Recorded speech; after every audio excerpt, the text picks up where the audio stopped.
Hello everybody, welcome to the view from my window.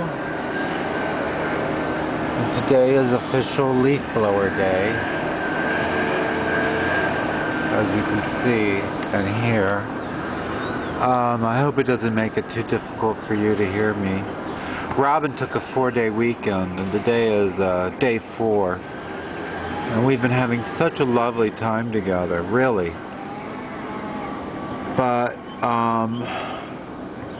this morning we had just a terrible, terrible fight over the most ridiculous thing. I mean, it's too ridiculous, and it's so ridiculous that I'm actually going to share this personal part of my private life. We got in an argument over how I prepare cinnamon toast. And I even used profane language. I just blew up, and when I was in the other room is when I used profane language. I didn't do it in her face. I didn't like shake my finger in her face and say these words, but I said them in the other room, and I don't think I tried very hard to keep her from hearing it, and so I just hate that, and I never want to do that again. So she went to get her hair done, and you know, we made up, and we both agreed that maybe this morning's argument was a little bit about being, you know, sewn together for so many days, sewn together at the hip. But I'd like to officially say, you know, how bad I feel. I mean, we made up, but you know, it's wrong to use that kind of language as the person that you know you want to spend the rest of your life with. It's so disrespectful. And I hope I learned my lesson about that. I think Robin was a good sport. A really good sport about that.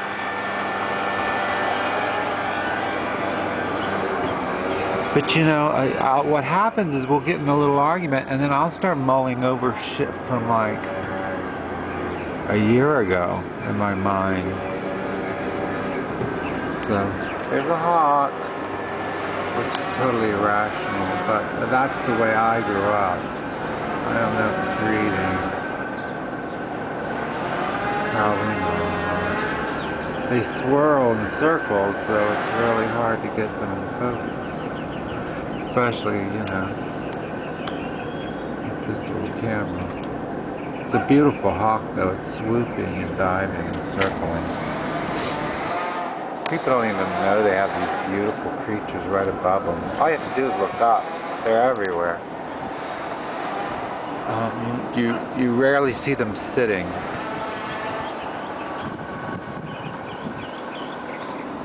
So, the day after tomorrow, I see Dr. Epstein, and I'm going to try to get this letter stuff put together.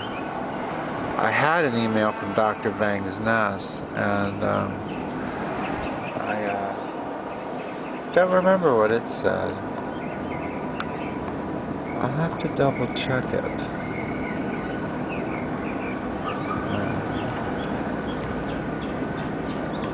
But who knew going back to work would be, you know, such a pain in the ass. I mean, Dr. Epstein, they were the only ones who were, you know, the psychiatrists were the only ones writing me my letters.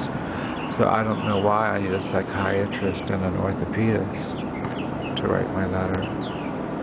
You know, getting rid of Tammy, dropping a dime on Tammy, has made this corner a lot nicer.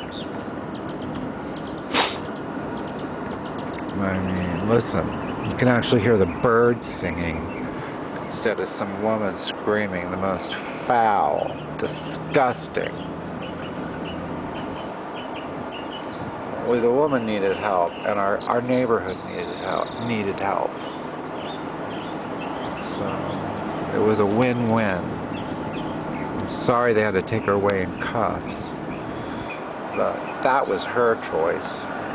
It was totally her choice.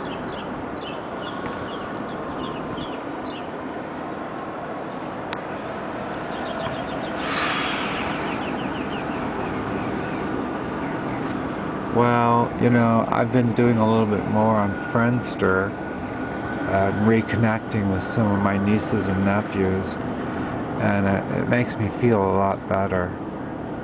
And I talked to my sister Coco, and she kind of understands this, you know, rheumatic disease business that I'm dealing with. You know, I'd been thinking over and over and over that, it was the medicines I'm on that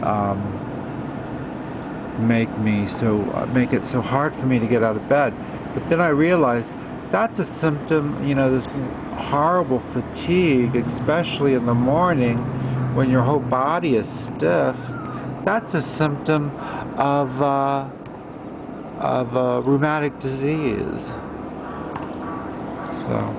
And I've really cut back on my Norcos, and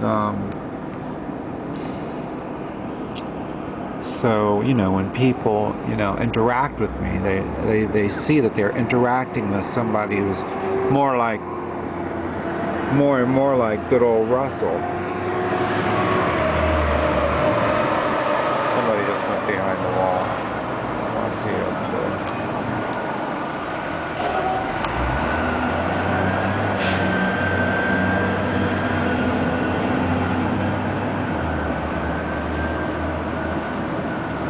Is just trying to collect cans. Poor guy. Alright, well, I like taking videos at this time of day because of the pretty shadows.